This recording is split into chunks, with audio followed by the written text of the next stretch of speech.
go ahead and start liking this live and start sharing this live.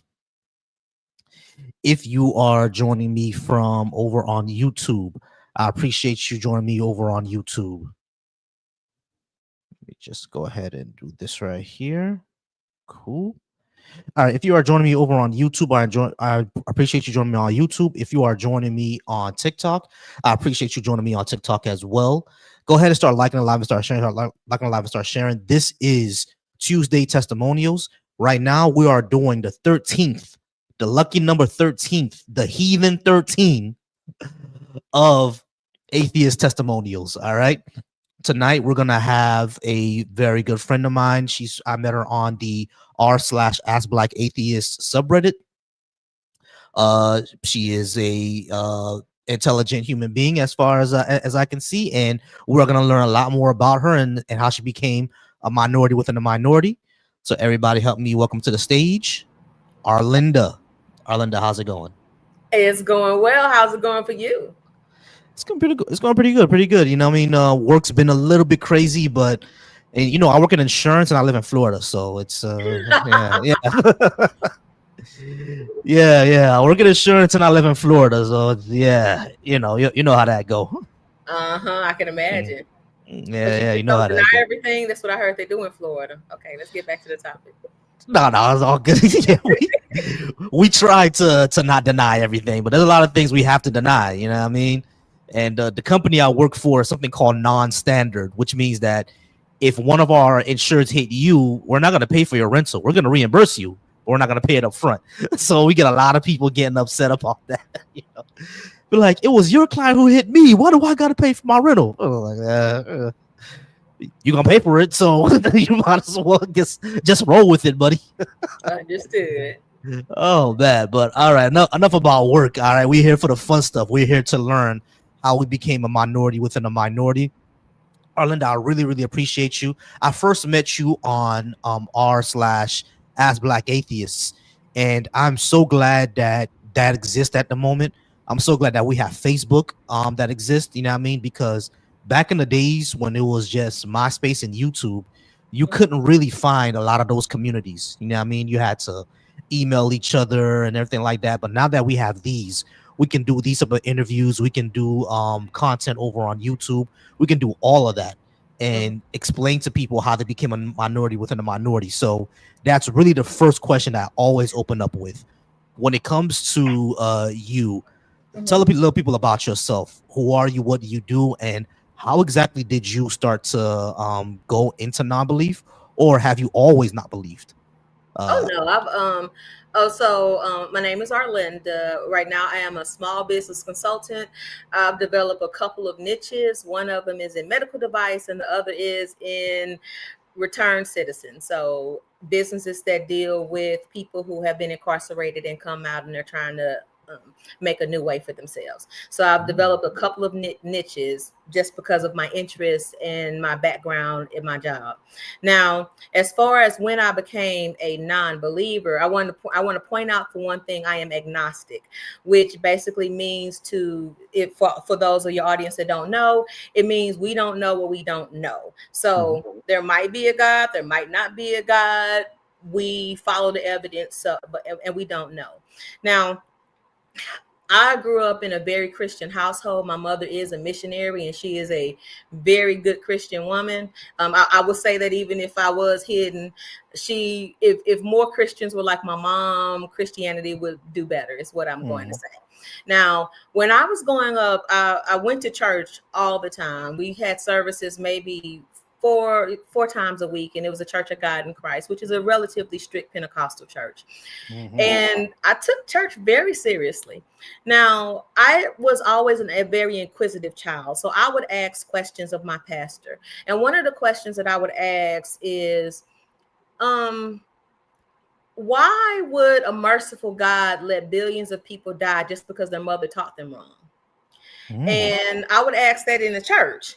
And he really wouldn't have much of an answer. Some of the answer would be, to him and other family members, some of the answer would be something like, well, everyone has the opportunity to learn about Jesus Christ.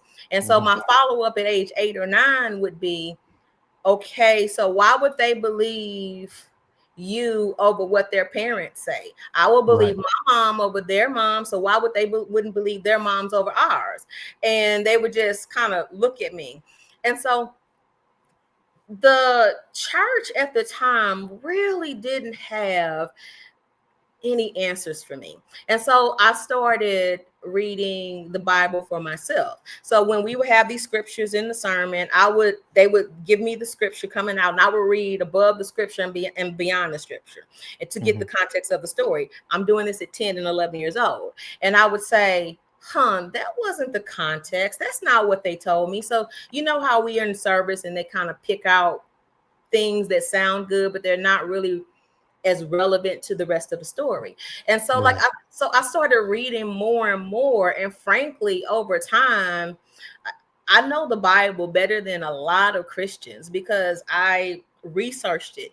And the truth is I didn't stop going to church even then. Like even after I had decided that I was agnostic, there's a church actually in Northeast Ohio that I went to, and I went as an agnostic, and I went in there and I said I'm an agnostic, and they accepted me the way I was. I never said I was a Christian. I went to the Bible study, I went to the community. It was a very good church. But even and I went because of community, which I think a lot of people do, but it never actually made me believe. Now, Mm-hmm. this I went through a couple of phases of being a real Christian. For example, I was saved when I was in junior high school, Mm-hmm. and I was saved for a while, and but it just didn't feel right, right? Like there, Yeah. like I needed to understand more. And as I'm reading the Bible from a very young age, and I'm finding all of these holes, and then I started as I grew up, I kind of came to a different conclusion. Now, one conclusion that I came to is, hey, these religions, one of them might be right. Mm-hmm. Okay, so I will find out later in life. So I'm going to continue to live a very good life and do what I believe is right and be right by other people. And if I get to the creator, they're going to be this merciful good person, as we all the religions say that these people are, and they're going to let me in anyway because I'm great. Otherwise, we don't exist and we perish into Exactly. dust, and that's fine too. Now, that is, I can give more details, but most of my life I have been pushing back and questioning, even to the point where my family has said, "Erlinda, you need to stop reading books." And I told my family members that any religious system that has to rely on my ignorance, it just doesn't bode well for the religious system.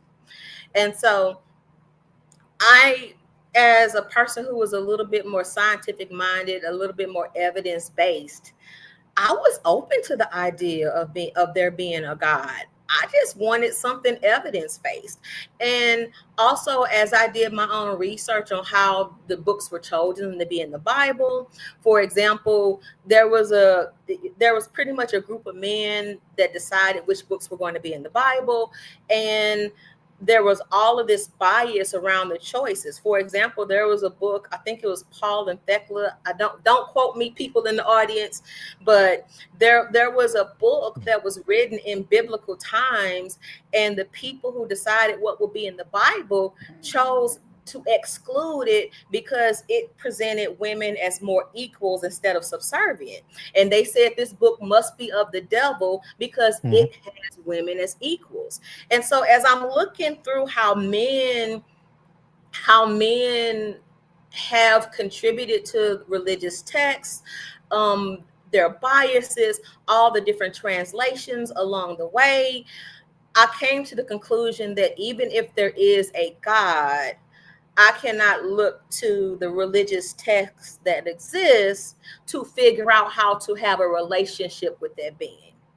So Right. I guess I'm going to shut up at that point because I'm assuming you'll have other questions because I will babble. So I assume you have other questions, but for the most part, I started off my path of agnosticism, if that's the proper word, based on the fact that I was asking very pertinent questions that are reasonable questions and never getting a realistic or reasonable answer based on that.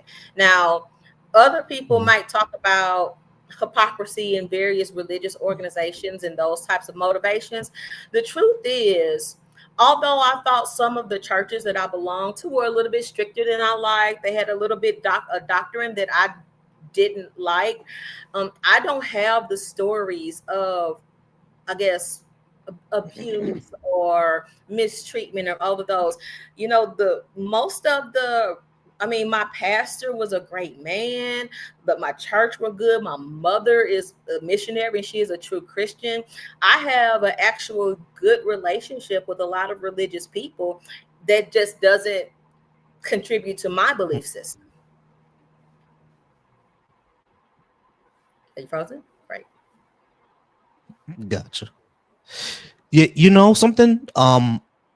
Your story is very, very similar to mine. I always say the same exact thing. Like, I was a very inquisitive kid. I used to always ask questions, get in trouble for the questions, like where did all the water go after, Noah's Ark? Where did Cain's wife come from? After Adam and Eve. Questions like, why did God do that to Job? To just to win a bet with Oh, I Satan? That makes hate no the sense to me. story of You know what I mean? Job. That Oh seems my very, very God. cruel. You know what I'm saying? I hate it with my life. Hate it with my life. Oh my goodness. And the thing is, like, we have a very, very, very similar, and just like how you are, like, when it comes to me, I've always said, I kind of, when it comes to church, I kind of won the lottery because I'm a cisgender heterosexual and I'm male. You know what I'm saying? So, and I'm the pastor's son. So it's like I kind of won the lottery when it comes to church, like Mhm, I'm all three things that people are gonna accept and automatically give you power, So mhm, I, all of my experiences from church have all been good experiences. I don't have any trauma stories at all. I mean, I may have a bit frustrations, but never any trauma. You know what I'm saying? So it was very, very similar, but like it was more of an exercise of, let me see if this thing is actually right, because I took philosophy classes in college, mhm, and it got me really, really thinking, like, do I actually have a good reason to believe what I believe?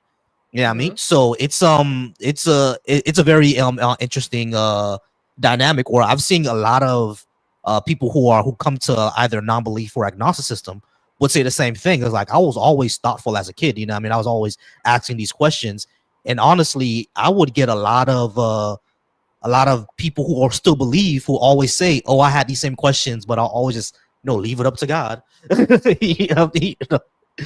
what they Yeah, always say. I was just gonna leave it up to God.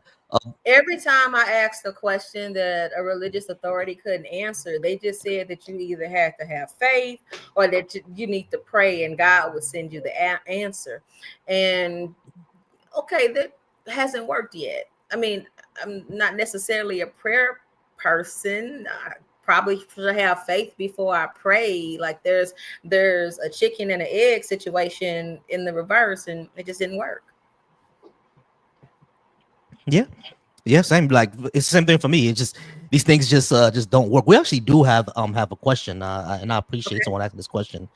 It says, "Do you find yourself hiding your lack of belief from some of your loved ones because you don't want to hurt their feelings?" That is actually a very good question. I do not. Mm, I do not. I never have.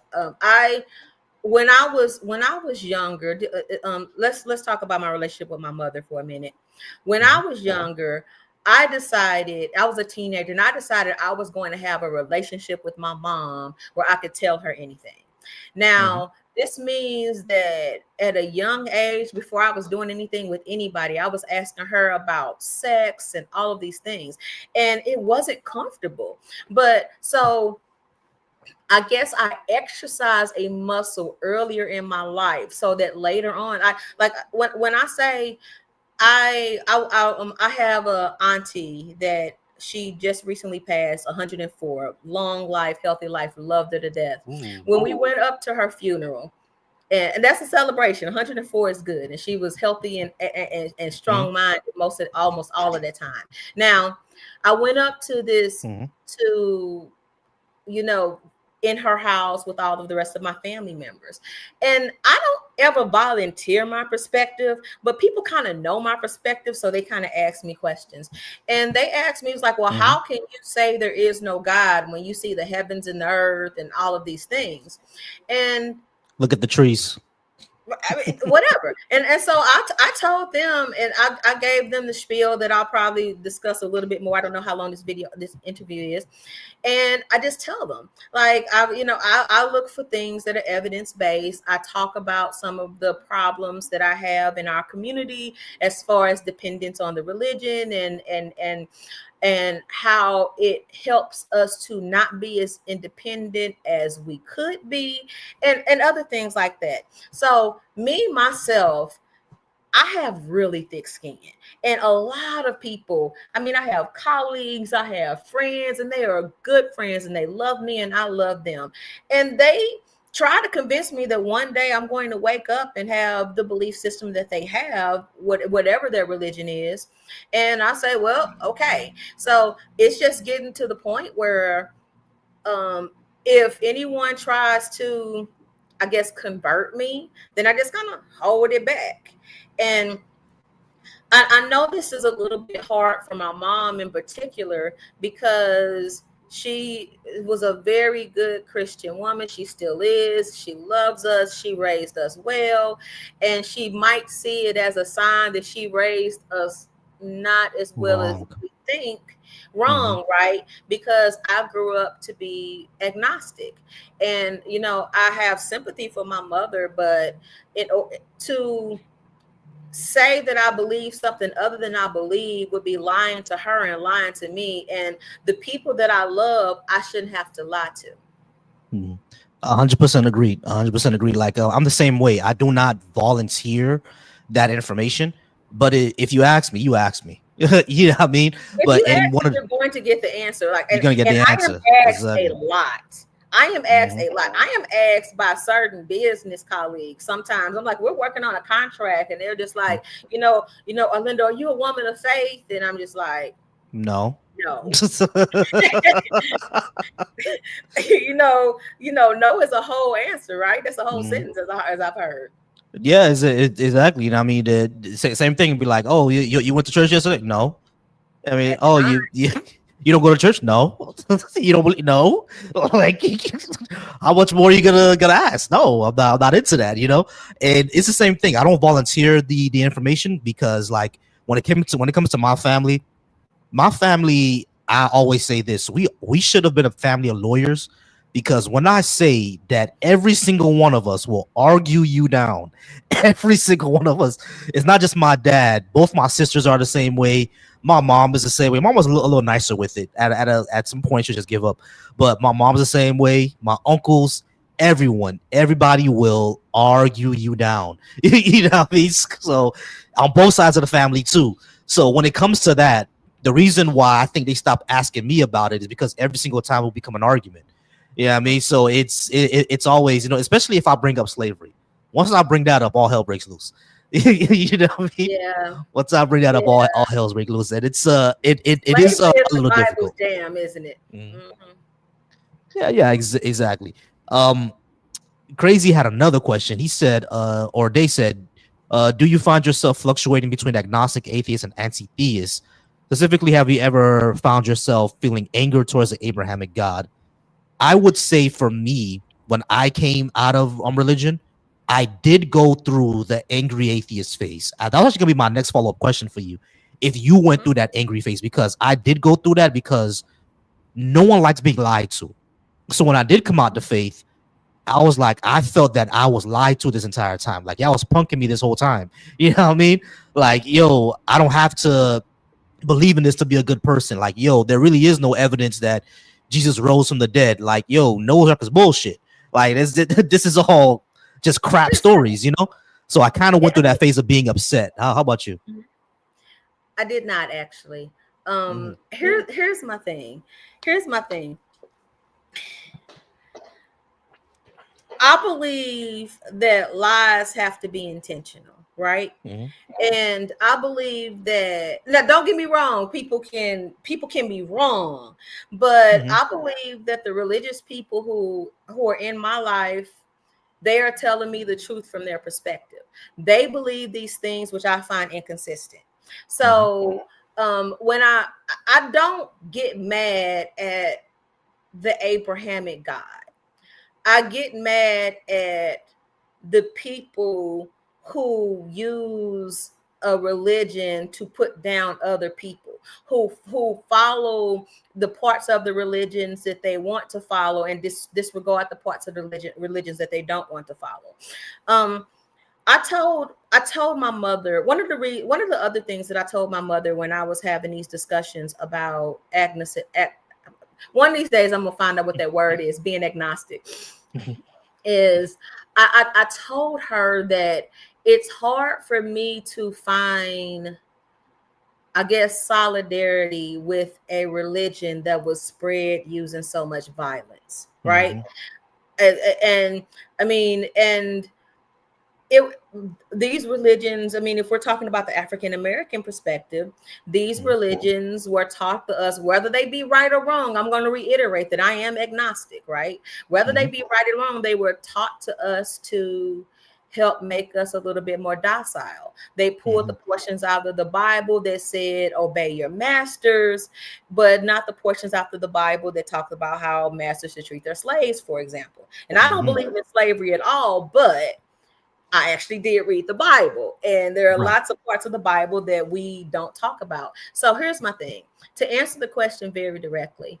I have never been atheist. I have always been agnostic. And the reason that I will never say that I'm atheist is because I believe that being an atheist actually means that you know, Mhm. and I do not know. And until I know, until I wake up after death and I see what the truth is, I'm not going to know. Okay. Mhm.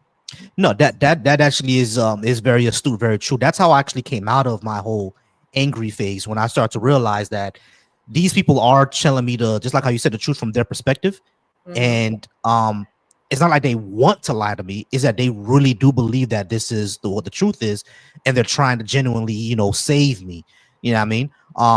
Just like how And you a lot said. of times, I'm sorry, I didn't mean to Yeah. interrupt you. No, it's all good. And a lot of times I find myself being angry on behalf of Christians or behalf of Muslims, especially when I see scammers. You know what I mean? Prosperity preachers. There's even prosperity preachers over on the Muslim side, which is what I was surprised about. Those exist too.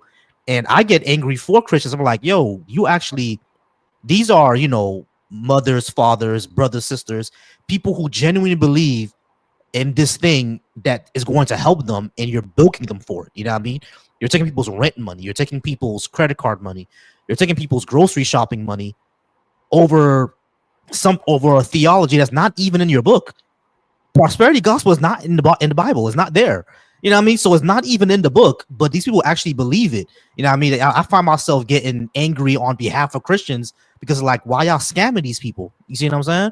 So Yeah, it's like, if you're going to do something with it, do something productive, not scam old women out of their milk money. yeah. I think that I do not like, I do not like the prosperity gospel. And Mm-hmm. one of the reasons why I do not like it is because there's this idea that if you had money or if you received money, then you must have been a better person. And I think that that is a really dangerous premise to have. Sometimes things just happen. Sometimes things just happen. And the other thing, I've talked to some Christians that I know about the prevalence of scams in the church. Now, my theory is religious people in general are taught to accept things without evidence. And if you're taught to accept things without evidence and somebody comes in with a pyramid scheme, you don't challenge yourself to how that would actually work, because you're trained to say, oh, bada bing, it works. And Mm-hmm. so I have seen many scams go through several churches that that are trained that way. And see what it's Mm-hmm. like. Is this a question for me?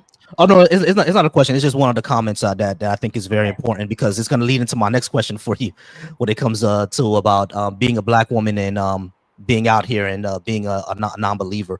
Now, just like how you said, I want you because I want you to continue what you were saying. Just like how you were saying, I have been in those type of teaching courses basically on how they teach you how to get to the emotions of people. You know what I mean? Mhm. And like it always made me uncomfortable was like, man, you're kind of being manipulative, aren't you? You know what I mean? Because I grew up during a time where in my late teens and early 20s, that's when the sneaker preacher started coming out. You know what I mean? So of course they're gonna get to the youth. You know what I mean? If you were a preacher, you got your earrings on, you got your tats. You know what I mean? Sometimes a lot of them be having dreads and everything like that. And I grew up, West Indian and Haitian culture. Earrings, tattoos, and dreadlocks were the devil. You know what I mean? Which is Mhm. kind of crazy. But West Indians are like that, like tattoos, earrings, because tattoos, because the church said not to have tattoos in the Bible. Earrings Mhm. because they're for women, and dreadlocks because it's associated with criminals. You know what I mean? So that's why having those three combinations down in the West Indies is, yeah, I mean, it was bad. But you come over to America and you start to see that, the preachers, especially the young ones, what do they have? They have earrings, they have dreadlocks, they have tattoos. So I'm like, okay, I could be that. You know, I mean, of course, the dreadlocks didn't work out for me. It didn't work. But I thought that I could be that. You know, Mhm. um, and I started to, go to these type of classes and stuff like that. I'm like, man, they're really teaching you kind of how to be manipulative. You know what I mean? Just say, make sure when you're preaching this, when you have this, make sure you play this type of music. Make sure you play that type of music. You know what I mean? Make sure you do altar call for this type of person. And, and one person told me something that I never forget. He said, every single time there's always going to be someone who's going through something. He said, "Yo, we live in a black community. Someone's going to be going through alcoholism, drug problems, a mother missing, a father missing. Someone's going to be going through that in your church. Just mention it, and someone will come up." And I'm like, wow, they know how to get to the pinpoint. Well, They see, know here's how the to get thing. there. And I mean, I get you, but even that, like, if they're coming from a pure place, then I Mhm. get it. Because if we take religion complete, like from their perspective, they're trying to keep us from burning in a lake of fire forever, right? Right. So if we were to take the religion completely out of it and we were trying to, I don't know, convert people to vote or any of those type of things, we would have very similar conversations. We would say, you know what, but this is how we reach the people and this is the music that they like and all this kind of stuff. So here's my thing, like, I completely acknowledge that there are scammers and manipulative people in many religious settings, but one of the things that I do well is separate. I think I am pretty good at being objective when it comes to like religion. And for example, I actually went to it's not Bible study, but the Baha'i faith, Baha'i. B-A-A-S-H. Yeah. And I'm going to tell you, if I was inclined to be a religious person, I might have considered them, Hmm. because I might be wrong. Please don't quote me. I'm not a religious scholar, but the Baha'i faith believes that many of the different religious figures in other religious traditions were prophets, and so they pretty much bring all of the prophets from the other religions, and it makes their religion. Hmm. So it might be monotheism or whatever, but either way, they're basically saying that God has sent prophets in all these different forms through all these different times, and it's part of our religion, right? So I actually went to the Bible. It's not a Bible, but I actually went to the study for their religious text, and I Hmm. really enjoyed it Hmm. because I really enjoyed it. So here's why I'm saying that is I tend to not have as much problem as some other agnostic people, because I actually interact with a lot of different people of a lot of different traditions, and I don't go in and say you're wrong because that's illogical and how could you believe that. If Hmm. they ask me my opinion, I'm going to say that I base things off of evidence, and I don't see the evidence that we should worship a God in this way.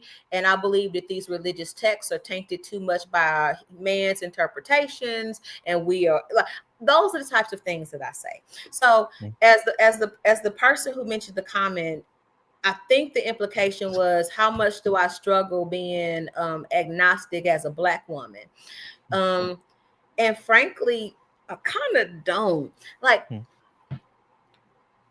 but I am probably a slightly special individual. I just give no gosh darns about what people think of me. I live my life. I don't worry about representing Black women. Like I made a comment the other day that some people tip more at a restaurant with bad service because they are afraid that someone's going to think that Black people are bad tippers. And I say, I represent Arlinda. And if you give me bad service, you're going to get a bad tip. If you give me excellent service, you're going to get a good tip. And I don't care about what anybody else thinks. So I've been living my life for a very long time, questioning everything, pushing back on everything. I literally was sitting in the Church of God in Christ church, and they said, "Are you a Christian?" I said, "No, I'm agnostic." And they said, "Okay." And we went on with our business. Now, sometimes people try to save me, convince me, all those types of things. When they go too far, I just politely put my hand up and I say, "Okay, that's enough. We'll stop this conversation, or I just won't come back." I do not struggle with the idea of being agnostic as a Black woman, except for the loneliness. There we go. And that's what I was gonna get to. Yeah. I wanted to get to two things. Number one, the an actual like community. One of the reasons why I do this, Okay.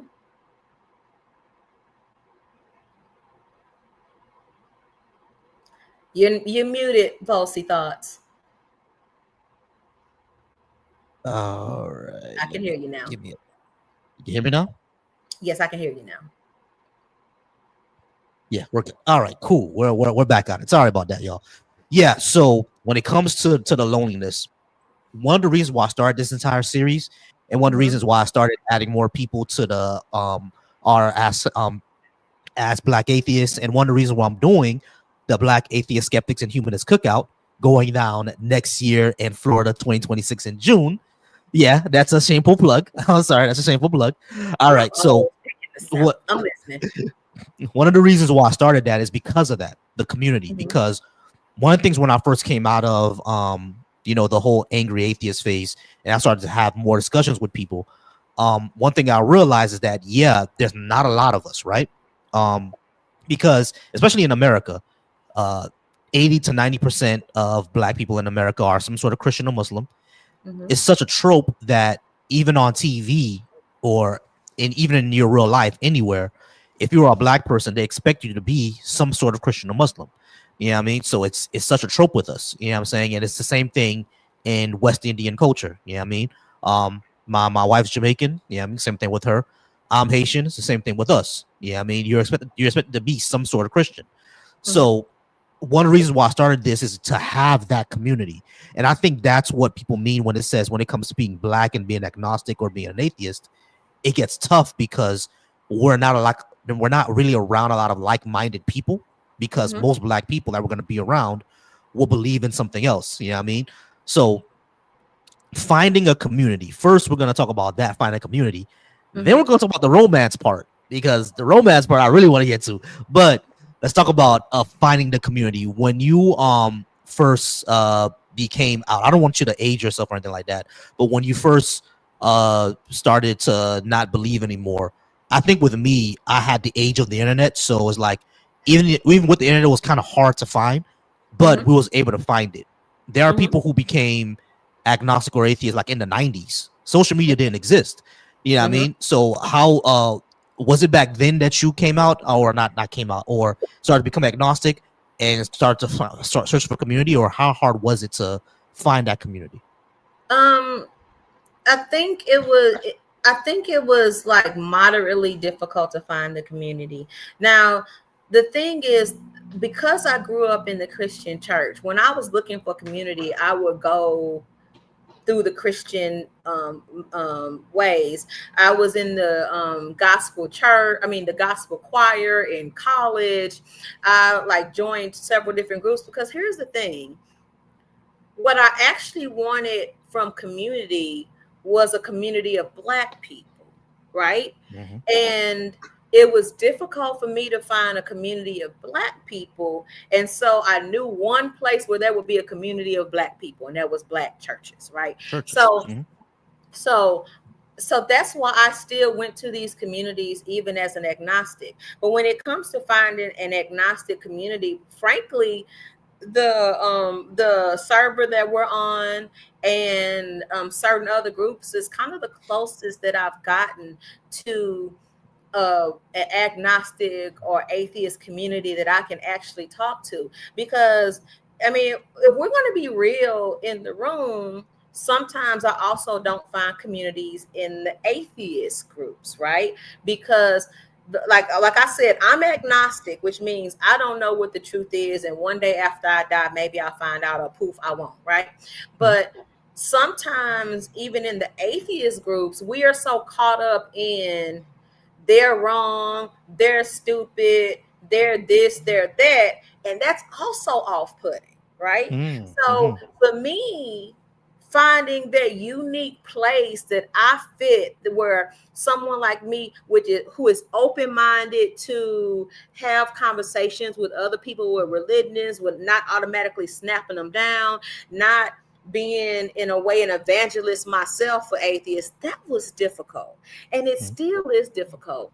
All that said, because I've always been, or most of my life, as far as I know, have been this forthright, direct person, I actually have a lovely group of friends that love me as I am. Some of them probably think that I might go to hell, whatever, but they love me as I am, right? And Mm-hmm. so I guess all of those words to say, find what I want in a community is a community where I can have people that kind of share my culture. So when I'm talking about Black American, African American, Caribbean American, because we have very similar cultures, right? So Mm-hmm. someone who can share our culture, but then in addition to that, someone I can actually talk to that will give me advice, or that will give me concrete solutions if I need that.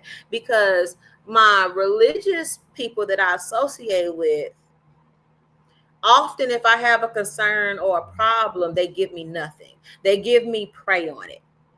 That's really Mm-hmm. my only issue. Okay, I can't come to you because you're just going to say pray on it. And what I really need somebody to say is, I don't know, look at your resume and contact these people. Instead, it's just like pray on it. And Pray on it. Mm-hmm. that's the part that I don't like. So I guess all those words to say, it has been difficult for me to find a like-minded but also open-minded agnostic / atheist group. The group that I met you through is turning out to be like a really good group. So Mm-hmm. I do like that group, but it's hard. But I'm also one of those people who believe that community is what you make it. So if you Mm-hmm. don't have a community, you go out there and form it. Because as someone who doesn't believe a higher power is going to do this for me, I have to do it for myself. So when I need a community, I go out there and I find it myself. I talk to people. I am open with my beliefs. You'd be surprised how many agnostic people are sitting right next to you, but because all of you all have been taught to be ashamed or to keep your agnostic belief system to yourself, you don't even know. Like that Mm-hmm. person sitting right next to you at the office, that person that is on your badminton team, they also have a personal belief system that says, I am not sure that a higher power exists. But they Mm-hmm. can't say it because in our culture, if you say that, people they perceive that people are going to come after them. They perceive that people are all going to try to come and try to save them. But if all of us were just open with who we are and just take the brunt of it, you'd be surprised. There are so many people who have shaken faith system. They are shaken in their faith systems, or they just Mhm. don't believe outright, but they can't tell anybody. They can't tell their spouses. They can't tell their family because, oh my God, they're going to think I'm evil now. I don't Mhm. have that problem. If my family or someone decides not to love me, or I guess I'm just going to move on with my life. But so far, I have a wonderful and accepting family, so everybody accepts me as I am, and it's also Mhm. great. And hold up, and maybe that's one of the issues. Maybe because I do have an accepting family that still invites me to the cookouts, and my mother, she's going to pray for me every once in a while. I have a dot of blessed oil on my forehead. It's just Yeah, oil. yeah, of course. It's not going to hurt me.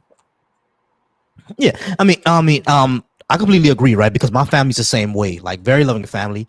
Even though they find out that I don't believe, I always told them like I'm surprised that y'all didn't figure this out sooner because I was always a critic of the Bible, right? So I'm surprised y'all figured it out sooner. But very loving family, you know what I mean? Like I just saw my parents, for my birthday, we went back down to Miami Mm-hmm. to visit. I went there for my birthday and everything like that. So we still saw my family. We're still planning, Thanksgiving. So they're gonna come up to excuse me, to where I live for Thanksgiving this year because we Mm-hmm. switch families every year. Like sometimes we go down there, sometimes they come up here, sometimes we travel to New York for one of my aunts. You know what I mean? So that's how we do for Thanksgiving. And same thing, loving family, loving communities. My best friend who I met in church, still my best friend today. You know what I mean? I was the best man at his wedding. He's the best man at mine. You know what I mean? So it's always one of those things where we kind of accept each other, and I want everyone to have that. But then I do hear of those stories where people don't, their families don't receive that. You know what I mean? Their Mm-hmm. families either stop talking to them or like completely disown them. You know what I mean? All of because of they're not religious. And I think just like how you said, that fear of I'm going to lose my community is what keeps a lot of us in. It's the same thing for me. It was the same thing for me. Like the one of the I think I probably stopped believing maybe around 26 years old, but I didn't truly let myself admit that until I was about 30 or 31 Mm-hmm. because it's like, what am I gonna do if I leave this religion? You know what I mean? I have nowhere to go. I can't go back to the church. I can't visit some other church. You know what I mean? And because I don't believe this anymore, so I technically can't be there. But then Mm-hmm. I figured out, actually, yeah, I can. I just can walk in anywhere I want. No one's going to stop me, right? You know what I Mm-hmm. mean? There's no, Wizard of Oz water that's going to drop on me. I'm going to melt being the witch. That's not going to happen. So it was one of those things where I had to figure out like I can still have that community, but the difficult part that came in was the romance. Because Okay. one thing I would say about black folks that I've always said was when it comes to black women Mm-hmm. love them some Jesus, and when it comes to black men, we love being the messenger.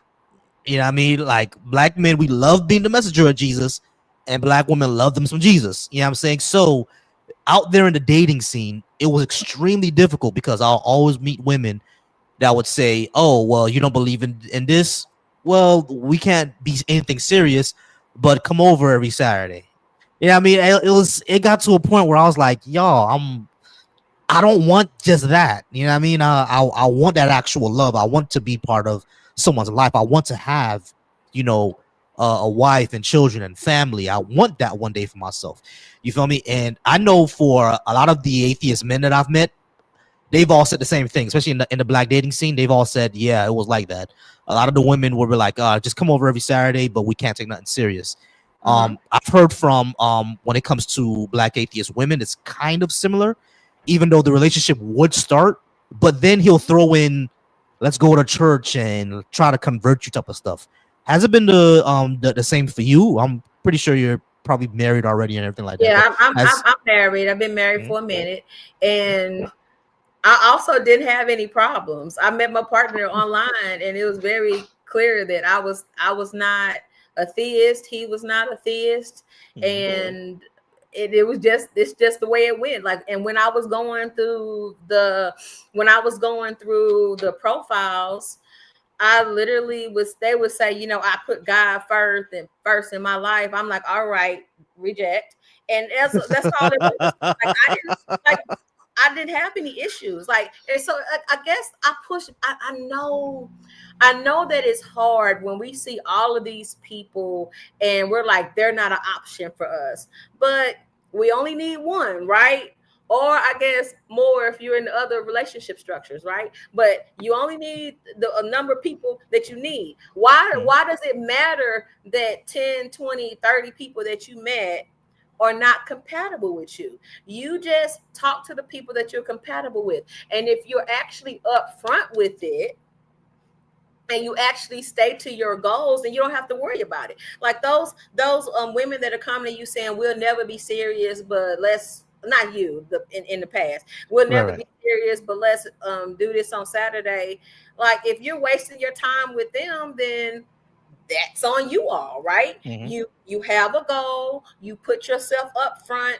This is my belief system. I believe in good credit. I don't know if there's a God or not. Like, I believe in always telling the truth, and I'm always going to be upfront with you. And whatever your belief system structure is, you put that out, and you only match with people that you match with.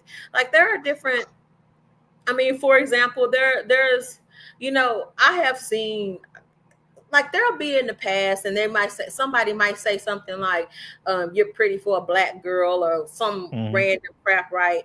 And I just give no gosh darn, you're not for me, and I X you off the list, and I move on to somebody else. On to the next. And it's literally that simple. We spend a lot of time just worrying about the people who don't want us. Just go find the people that are for you. And that's for all of the things. Like, I know that, for example, I really don't drink.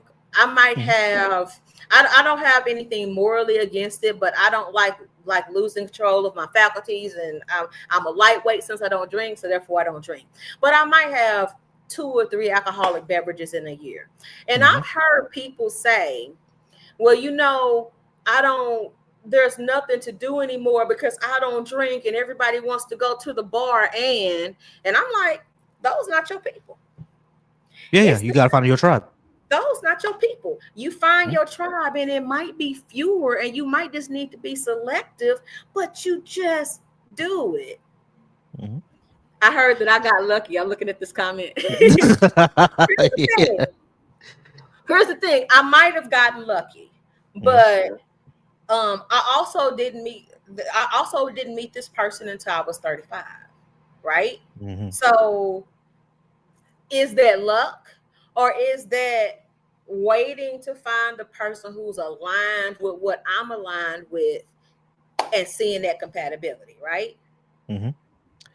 I mean, it's the same with me. I didn't meet my wife until I was about, when we met, 33. Yeah, I was 33. There you go. I was 33, and I'm 37 now. So it took some time. Yeah, I mean, it took a lot of time. And we, same thing with you. We met online, and I told her up front, because I was tired of, we can't be serious, but come over on Saturdays. I was tired of that. I was tired of the immediate unmatching block when I told her I'm not a believer. I was tired of that. So I just kind of, the first thing I said was like, hey, I'm not a believer. You know what I mean? I just told that before. And she was like, oh, that's cool. I practice Obia. And I was like, what's Obia? She was like, oh, you Haitian? I said, yeah, I'm Haitian. She said, oh, it's similar to voodoo, only on the Jamaican side. So I was like, oh, you practice African traditional religion? She's like, yeah. I'm like, oh, okay, cool, awesome. I want to learn more about African traditional religions, because, like, what were we doing before we were Christian and Muslim? We're doing something else. Yeah, I mean, so I want to learn more about those, and she was able to teach me a lot about those, and that's kind of where we connected, because I knew a lot about African history, and I was also talking about the different empires back then and stuff like that, and she was really interested in that type of stuff. You know what I mean? And I told her, oh, these are some of the similarities between some of our cultures, and it was great. So it's like, it's always meet someone that you're aligned with. Now, I have seen, people who are like vanilla Christians and being with someone who's agnostic or atheist. Yeah, I mean, vanilla Christians, we all know what that is. They go to church on Christmas and Easter. That's basically it. So it's those sometimes work because they're really don't care. Yeah, I mean, but the other times where it's like when they're super religious, as some people have said in the comments, it kind of doesn't work. But just like how you said, a lot of times you just have to wait on it and meet the person that you meet. But yeah, in the dating scene, right, especially right now when it comes to the gender wars, it's Yeah, I don't participate in the gender wars. Even like Reddit is pretty much the social media that I don't know if I was supposed to say that. I don't know what I'm supposed to do. This is my first time doing one of these. Anyway, but there are social media platforms that I just enjoy. And when they start the gender war bull crap, all men this, all women that, I just shut it all down. And I want to say something about your blocking the unfollow and block or whatever you were talking about. That is my best friend. I'm gonna tell you, when I was okay, so this is a story. When I was in high school, I had a crush on a guy, and we would be talking back and forth, like really good conversations. And then one day I called him after not calling him for a while. And he's like, well, what you want? He's like, yeah, that was back when we remember phone numbers. I'm aging myself. And I said, oh, I just didn't want to forget your phone number. I just want to keep in touch. And he said, oh, you can forget my phone number. I said, we didn't have the video calls back then. I was like, yeah. Oh, I sat there I said, okay, no problem. I put the phone down and I sat there for a second. I thought, he just did me a favor. Now I know that he is not on my list. I crossed him off. And what was funny is when I went to high school, like the next day, like he didn't want to talk to me. He doesn't exist. So I just went on with my life. He's not one of the guys that I'm going to end up dating, right? And then he was like, hey, you don't see me here? And I'm like, oh, hey. And I was confused because you told me not to talk to you anymore. I want to talk to you anymore, yeah.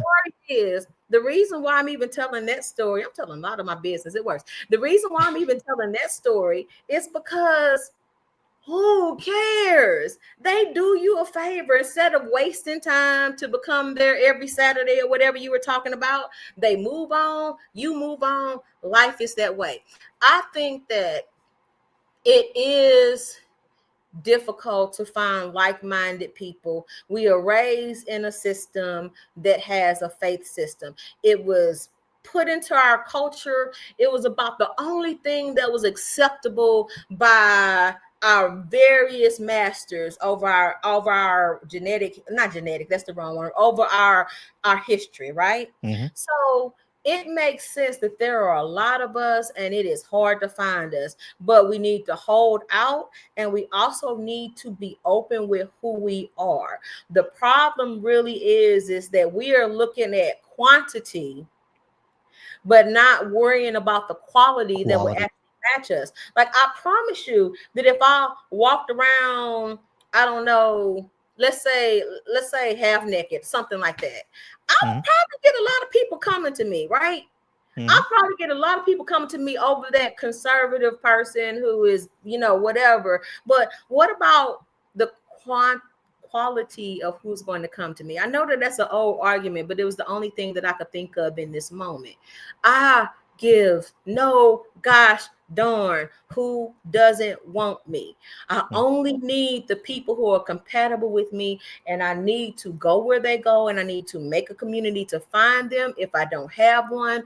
If I need to drive to the next urban city to meet the 3 agnostic Black people there, I'm going to do it because that's how important it is for me, because we don't have faith systems. Without faith systems, we have to get off our butt and go and do it, because there is no higher power that we believe that is going to do it for us, whatever that means. And in every aspect of our life, we need to do the most proactive thing to move and shape our fates. Someone in the Discord says that you give off those wise matriarchal vibes, and yeah, I think we're gonna make Arlinda the matriarch of the black atheism, y'all, because man, the wisdom, y'all. I haven't said a word this entire interview. The wisdom. Excuse me. The wisdom. That's why I definitely want to get to this comment that Annie put in about an hour ago. She asked, what are some things you would tell other Black atheists about their journey? I'll let you go first, Arlinda, and then I'll go Oh, I'm next. sorry. Okay, thank you. The one of the first things that I tell people, and I usually get, let's say, downvoted on a social media site or something like that. The one thing that I tell people is that you came to your conclusion on your own time.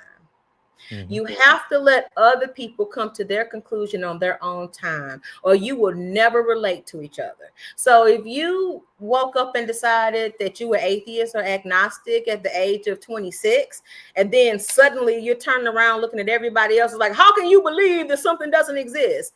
I'm going to push back at you, because you're going to have the patience that you wish somebody had with you. And Mm-hmm. and also, as if you're not trying to convert people, you just trying to live, then it's okay.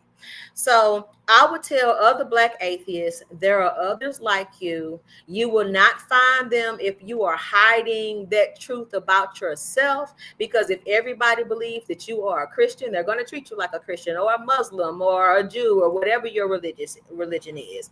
You have to start by being open to yourself. Now, I do understand that there are certain consequences to that. One of the consequences might be your relationship with your family.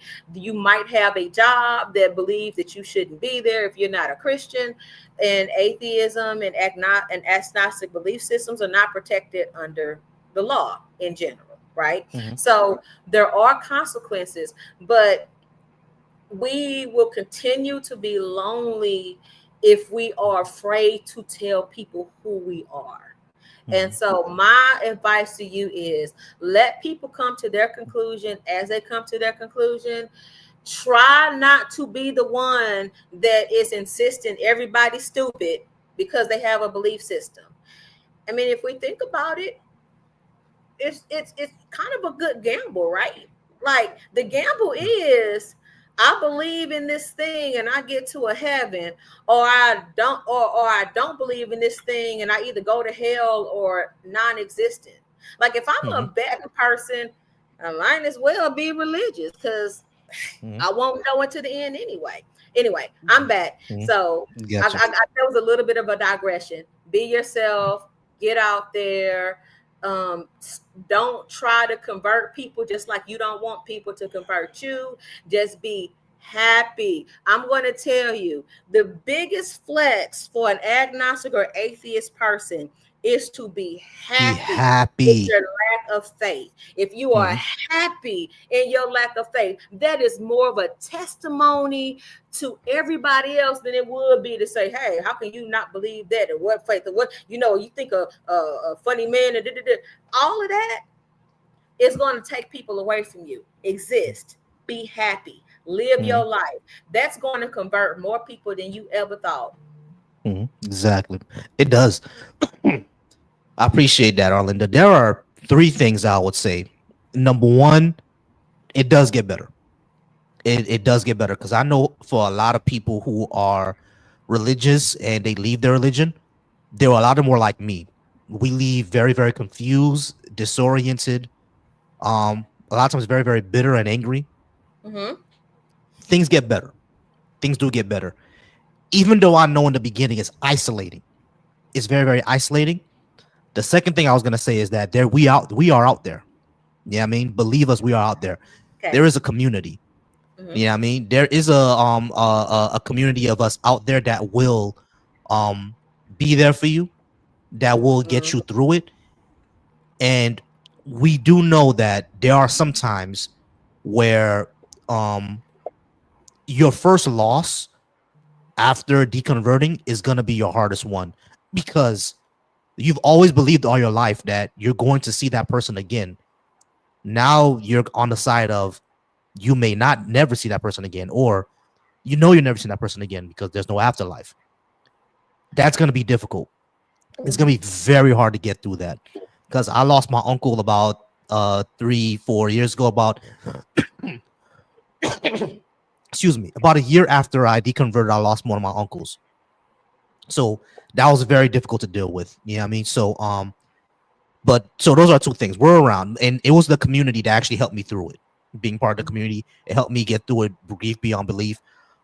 Especially a few months ago, me and my wife actually lost One of we actually had a tragedy a few months ago. If you're in any of my Facebook groups, you know what happened to me and her.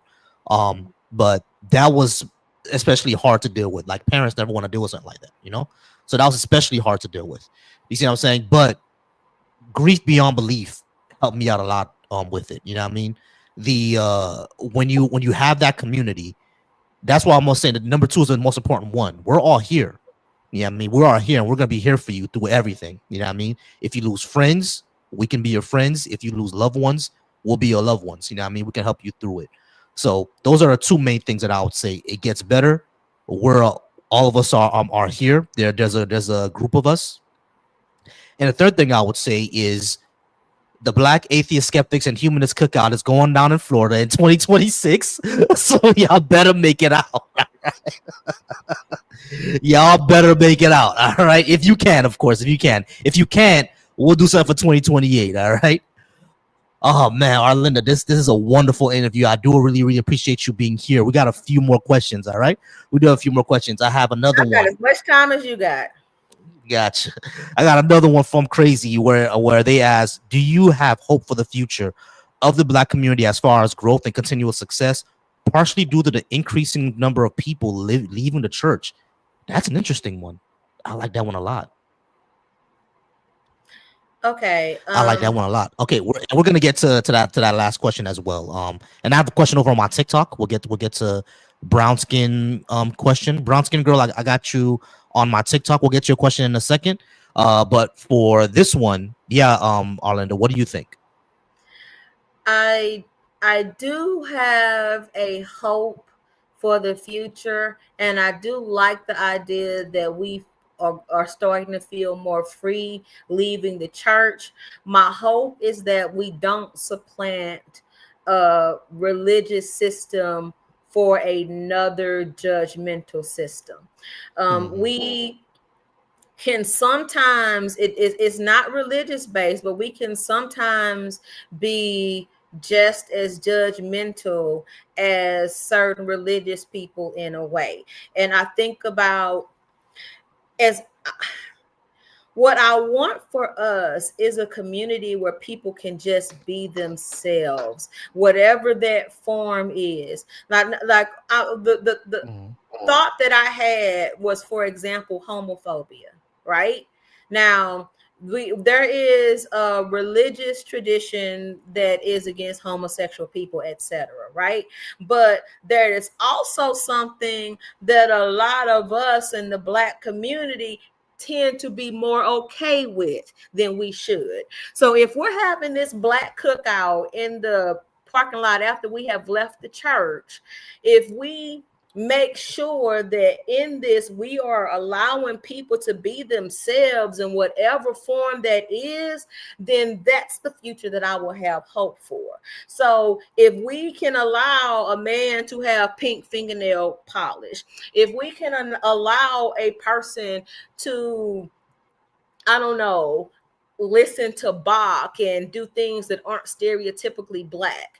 There are things in our culture that we try to gatekeep. And so I do have a lot of hope that we have a future in leaving the church, as long as we don't keep some of the judgmental things that we associated with the church as we do it.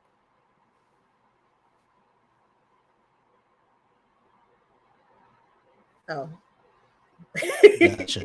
All right, just to let you know, I didn't want to run you, but the signal was a little bit bad. You were kind of cut in and out. Oh shoot. A little bit. Sorry about that. But yeah, I actually do agree with you with what you're saying, because I was surprised that yeah, no problem. But I was surprised that when I started joining more like atheist Facebook groups and things like that, you will find a lot of people there that, you know, still now I'm going out. Okay, I'm good. I'm good. You'll still find a lot of people in a lot of these groups that are still misogynist, patriarchal, homophobic, even within, you know, agnosticism and atheism. You'll find that. You know what I'm saying? So deconstructing from religion means you need to deconstruct from like all of the beliefs that religion gave you as well. You know what I mean? If you believe in quote unquote, traditional marriages or whatever, like, it's fine, but always know that where it came from was the source, was the thing that you deconstructed from. Basically, the entire idea of man is the head of the house came from Christian mindset. You know what I'm saying? So I always tell people to make sure that you deconstruct from all of that. You know what I mean? And if you end up still believing that the best way to have a marriage is for the man to be the head or whatever, yeah, sure, I think that's ridiculous. But find someone that aligns with that, and the person that's going to align with that is most likely going to be another Christian. You know what I'm saying? And I, So it's and I want I would say that to people. And I want to push back just a tiny bit. But The only thing that I'm going to push back is that what we often find is that we often find that religions are kind of a reflection of culture, right? And what I mean by that is that we all know, as someone who's read the Bible as much as I have, we all know that we cherry pick the phrases in the Bible to fit what we already believe. So what I want to say is, yes, the religions are founded in a type of patriarchy. There are things there that aren't aligned with what I believe, correct? But the one thing that I will say is it feels like they are expressing an overarching cultural belief system as opposed to just causing it. Now, so I'm not taking the blame away from the religion, but what I want us to understand is that the religions express what we want, the how we interact with these religions, how we serve, what we study. Those are actually reflections of what we believe. So sometimes if you leave the church, you're not going to leave patriarchy behind because the men you're who not. are in power want to stay in power, and the religion was a mechanism to do that. So we just Exactly. need to be careful. Okay. All right. No, no, I 100% agree with you, because we live in that type of system, so we're always gonna like have it. Is it because for me, I always assumed once you deconstruct from one thing, you should deconstruct from everything else, and that's not necessarily true. I had to learn that's not true. You know what I mean? Like, these are just like how someone said in the comments. These are social constructs that can exist outside of religion. Like, there are a lot of atheists who voted for Trump. You know what I mean? They may not look like us, but they are atheists and they voted for Trump. You know what I mean? It's just So one it's piece of the culture. exactly, it's a piece of the culture. Yeah. So 100% agreed. Let's bring up you saw what I brought up, right? The Satanic Temple. Yeah, All right, there I you actually go. kind of There like that it is. question. I really Okay, do so like here's it. all right. I actually like that question. Okay, this is why I like that question. I like what the Satanic Temple does. And this is why. Now, if you actually talk to the members of the Satanic Temple, they don't actually believe in Satan. They don't Right. actually, most of them are atheists or agnostic. What they're saying is it's more like a malicious compliance, right? They're saying, oh, we have religious freedom, so all of us have religious freedom. I don't want to like mess it up for them, but I'm sure some of them might believe satanic, whatever. Anyway, but a lot of the times they're basically saying if we have religious freedom, then my religion is just as valid as yours, right? So if you get to teach the Bible and the 10 Commandments to the little children after school, then I get to teach the satanic verses, right? And so that's really, in my opinion, not being a religious scholar or a scholar in the Satanic Temple, in my opinion, that's what they're doing. They most of them, most of them, as far as the ones that I have, seen and on the internet, they're not trying to get us to worship Satan. They're trying to show what the dangers of a theocratic system, and they're doing it with malicious compliance. And I think that strategy is awesome, because if you're going to indoctrinate children with what you believe, then I'm going to indoctrinate children with what I believe. And I'm ready for the spaghetti god people to come in and, hey, I want to indoctrinate children in the spaghetti god too. That's why I love what they're doing, because sometimes the best resistance is compliance. A long time ago, Ronald Reagan put the highways at all 55 miles per hour. And people were angry. That's just too slow. That's just too slow. And they were just like, you're gonna have to deal with it. So what they did is everybody as a protest went 55 miles per hour. And the Mhm. highways were log jam and couldn't nobody get anywhere. So they were like, oh, well, maybe we need to change this. In my Yeah. opinion, that's what the Satanic Temple is doing. If your religion can be broadcast, so can mine. How do you like that? Now, how do you think I feel? So I love that question. Okay. Yeah, I love it because like it's the same thing with me. Like I kind of love what they're doing. You know what I mean, because they're all about, you know, just like how you said, compliance. Yeah, I mean we're gonna go ahead and comply to what you said, because I love that the fact that they bring up the fact that one of the things that was happening, you know, all around the country when Roe v. Wade was overturned, Mm-hmm. around the country there were people were putting laws in place, or these governors were putting laws in place to restrict women's access to contraceptives. You know what I mean, and restricting their reproductive rights. What the Satanic Temple started doing was starting to sue by saying that in our religion a woman has full reproductive rights and Mm-hmm. full rights to have an abortion, which or full rights to achieve or to obtain contraceptives. So Mm-hmm. you making those laws goes against my religion.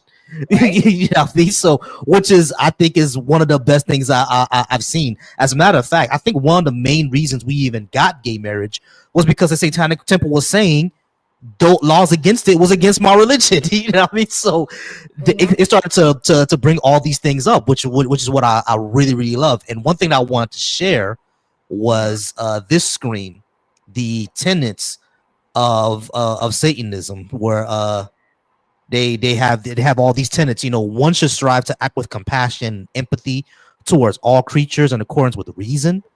The struggle for justice is ongoing and necessary. Pursuit that should prevail over laws and institutions. One's body is inconceivable, subject to one's will alone. These are pretty good tenets, y'all. I ain't gonna lie. You know what I mean? People always say you need Jesus. Maybe y'all need y'all some Satan. You know what I mean? Maybe y'all need some Satan, because these are some pretty good tenets. I kind of love them. You know what I mean? I kind of love them. All right. Let's move on to the next question. All right. So over on my TikTok, you won't be able to see it because I can't share that. But over Understand. on my TikTok, brown skin girl asks a very important question. She asks, "How do you deal with the emotion of losing people you care about?" That one is tough. I am studying to be a mental health professional. One thing that can be very traumatic is losing someone, Mm-hmm. and it's not even losing someone that they die, like you're never gonna see them again.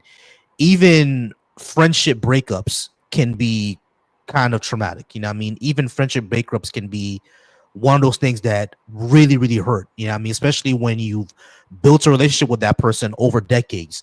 I recently went through that. A friend of mine decided that we can't be friends anymore for some stupid reason, right? And that one really hurt because we were friends for 15 years.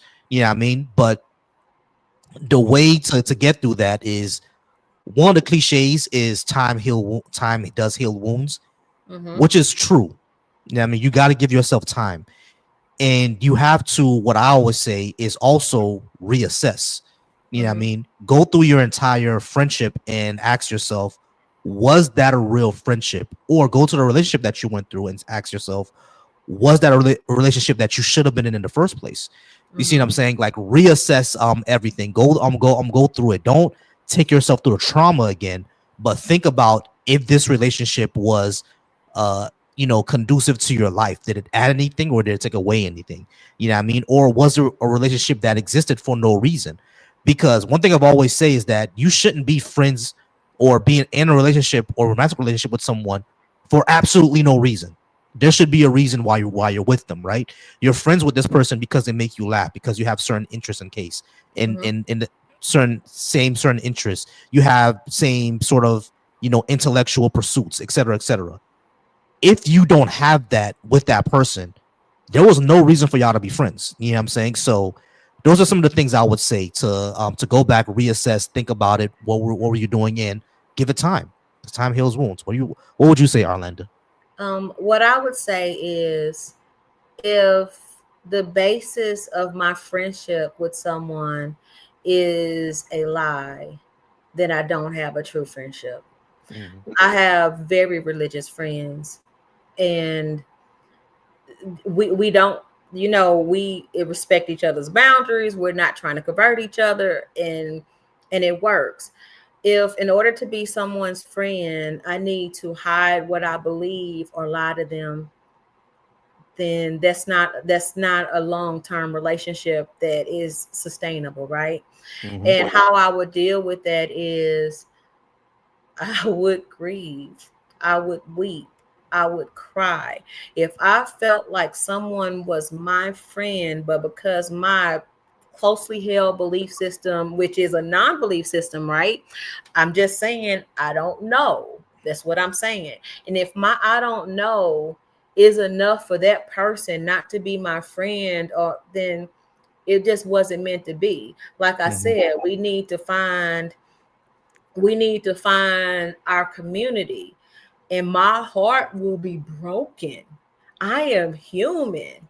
Mm-hmm. I cry at certain movies that I cry at certain movies that other people wouldn't cry at. I have Mm-hmm. emotions because I am a real and whole person, and that is a loss that I would lose. I would, just the thought of it is making me sad. Like my couple of religious friends, if they were to up one day and say, "Arlinda, you're influencing our family too much," and that would kill me. But Mm-hmm. I would have to move on, and that is what is required. Mm-hmm. No relationship should be built on a lie, and no relationships, sh- no true relationships should exist where you have to hide a core part of who you are. So Yeah. that's all I have to say. No, 100%, Arlinda. I do agree. Like you have to, just like how you said, right? No true relationship is not healthy where you have to hide who you are. I You will know what I not. mean? That it will never be healthy. Something would that will cause the rift, and you will slowly start to resent the person. You know what I mean? If you can't be who you are, which is why I love my wife. We could be completely goofy with each other. You know what I mean? Both of us are kind of on the spectrum. So me and her be like, if y'all ever see us interact, we do the goofiest shit you'll ever see in your life. just, just, just the other day, I was like doing like this. I like Flintstones. Where are the Flintstones? And she's like, "Babe, what the fuck are you doing?" I'm like, "I don't know." We just kind of make each other laugh that way, you know what I mean? So it's but I don't hide that part of who I am. You know, what I mean, I don't do that with my family either. Like I used to do that with my sisters all the time, and I'm glad I could do that with her because she makes me comfortable enough to be that goofy person. You know what I mean? But it's one of those things where I like, just like how you said, we should always show who we are, and the people cannot accept that part of you. Just wasn't meant to be. Wasn't meant to be. Annie has a very very good question that I love. She says, "I'm agnostic, but I'm curious. Without religion, where do you find your grounding for hope or guidance?" For myself, I would say for myself, Annie, it's all built on empathy. And I think all human morality and all human guidance comes from empathy.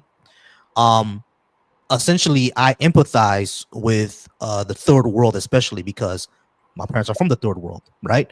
So I definitely empathize with everything that they're going on there. And my hope for the future is seeing that other humans also empathize. And not only that, we're get to the point where I always say, do not underestimate a large mass of people who are just tired of this shit. You know what I mean? Because that's why revolutions happen. Civil rights happened because black people were tired of that shit. The Haitian Revolution happened because we was tired of that shit.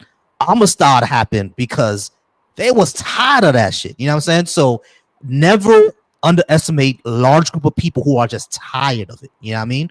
So that's what gives me hope. You know what I'm saying? And that feeling of I'm tired of this, that comes from empathy. That comes from your empathetic roots. You know what I mean? I've always said that the reason I think everybody basically kind of operates this way, where our moralities are based on empathy, equality, um, degrees of harm, essentially, which is why like cheating on your spouse is not as bad as telling your spouse that they gave you an ugly, sweater, but you just say you like it because you don't want to hurt their feelings. You see what I'm saying? Those two things are not as bad as each other, which is why we say that they're both lying, but one is worse than the other, right? So I think that's where that's how we kind of interact in our society. Degrees of harm, empathy, equality, things like that. You see what I'm saying? So I think that's how everyone is. Even people who are religious who say that they take their morals from God, they're the same way. If you actually ask them about my scenario, they would say that, yeah, the cheating is worse than telling her that her sweater is ugly. Those one thing is worse than the other. We all interact that way. You see what I'm saying? So that's how I kind of find my grounding for hope, you know what I mean, and guidance. Just being empathetic, the fact that people at a certain point will want things to get better for themselves. And my guidance is, in my own reasoning and values. Just by pure reasoning, suffering is not good. You know what I'm saying? It's not good for humanity. It leads to crime. It leads to trauma. It leads to children dying. No one wants that. You know what I mean? We have to beat it outside of our heads for them to want that. What's going on in Israel, Palestine, the reason why they're doing what they're doing to those people is because they've been brainwashed to see them as less than human.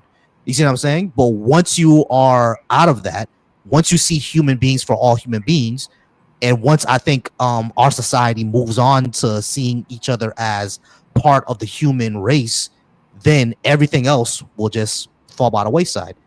Does that make sense to you, Arlinda? I hear what you're saying. I hear what you're saying. I can answer the question in a one way. Um, because I had to find a different foundation, because I had questions about the faith system in which I was raised, I kind of had to invent my own, right? Mhm. And so one of the tenets of my own personal belief system is it might be do unto others as you would have them do unto you, right? So let me step back. Although I do not have faith that any one religion or any of the religions necessarily is right or wrong, I believe that there are good things that I can extract if there's wisdom everywhere. There is wisdom in biblical texts and in the Quran and in the Baha'i. There's wisdom there. And I'm going to extract every single thing of that. Now, so one second. Yeah, yeah. 1 second. Tara, I'm live. Can you get the baby? Sorry about that. Sorry about that. Sorry about that. I love black people. I love black folks. Oh, man, I love black folks. Hey, I'm doing, son. Come get the baby. Okay. Oh, man. I'm sorry. Go ahead. No, that's all good. I'm sorry. Go ahead. I'm sorry. I didn't know how to hit the mute anyway. Okay. All good. We family here. Where I was going is I had to build my own system based on what I thought was right. I had to build my own system based on what I thought was right, right? And so I came up with my own conclusion that people should be able to do what they want to do until it impacts someone else. And that was a premise to how I interact with other people. Right? So that means that I'm not going to judge anyone else for their actions. That means I'm going to interact with them. That guides my moral system, which says, okay, would my action interfere with someone else, right? So I think about it. It's wrong to murder people because I wouldn't like to be murdered, and they're not consenting to being murdered. It's wrong to steal from people because they would not like for me to take their money, right? So if I have a principle that says everyone does what they want to do until it impacts the life of someone else, that in itself helps gives me guidance on how I move through the universe and interact in the world. And as far as hope is concerned, I feel like as far as hope is concerned, I feel like I might have always been a naturally optimistic person. For Mm-hmm. example, when I was young, I had this saying that if I'm being tortured, at least I'm not dead. And if I am dead, at least I'm not being tortured, right? Mm-hmm. Um, there is there is something about agency and something about how we how we can grab optimism. Like I have always been one of those people who believe that as long as I can affect anything, that I can affect everything, right? So if there is any action that I can do, any action that anyone can do, I do it. And also, I believe personally that the rest of the world might be corrupt and damaged, but as long as I do what I'm supposed to do, maybe someone else might see my example, maybe I will influence other people, but at the very least I am going to affect a positive change in the universe. So that gives me hope that I have control of my actions, and my actions can do something, whether it's a ripple effect or a butterfly effect. So those two things, a personal system that says every human being should do what they want to do unless or until it negatively impacts another human being, and the idea that I can influence the universe, I can do what I need to do to push life forward, that gives me hope. So I don't need a religious principle if I have come to that underlying guidance system. Mm. Yeah, I completely agreed. Completely agreed. Yeah. Someone did say on my TikTok said that that sounds like like humanism, which is yeah, it does sound like that, and yeah, that's pretty much it. Yeah, that's true. Like that is humanism. Where I mean, if I had found a humanist group that had a lot mhm. of black people, I probably would have been in there. Yeah, yeah, same. All right, y'all. Man, that was a good amount of questions, man. I do appreciate you guys, and I appreciate you, Arlinda, for coming up. I'm sorry, you had one more thing? I actually had one more thing, but I don't know how much time you had. I had one more thing that I Yeah, wanted yeah, to. sure, go ahead. You sure? Okay. Yeah, go. Because I will shut up and you can call me back in a year whenever you want. Put me on a No rotation. problem. Um, the one thing that we didn't come to in this discussion that I kind of wanted to talk to, and it was about the helplessness in belief systems in some way. So I don't think we have a whole lot of time because we've been at 1 hour and 27 minutes and 32 Mhm. seconds. So I know we have to shut up. But like I said, I don't have a problem with any religious based systems. I'm agnostic. I don't know which ones are right or which ones are wrong. The one thing that I do have a concern with Mhm. is the idea that some religious people don't feel that they need to do the things that will push their initiatives forward because an almighty being is going to do it for them. And Mhm. when I think about the Black community, and especially how religions were encouraged with us, these religions were encouraged, and a part of me is concerned that some of these faith systems encourage us not to do the things that we need to do to affect our own fates. And here in the United States, especially in a lot of the Americas, African Americans and African Caribbeans, we got the short end of the stick. So Mhm. if we have a faith and a belief system that says you don't need to do anything because either we're going to be rewarded in the afterlife or God is going to take care of it now. We are less likely to push to do the things that we need to do in this life to make sure that we have the rights that we need in this life.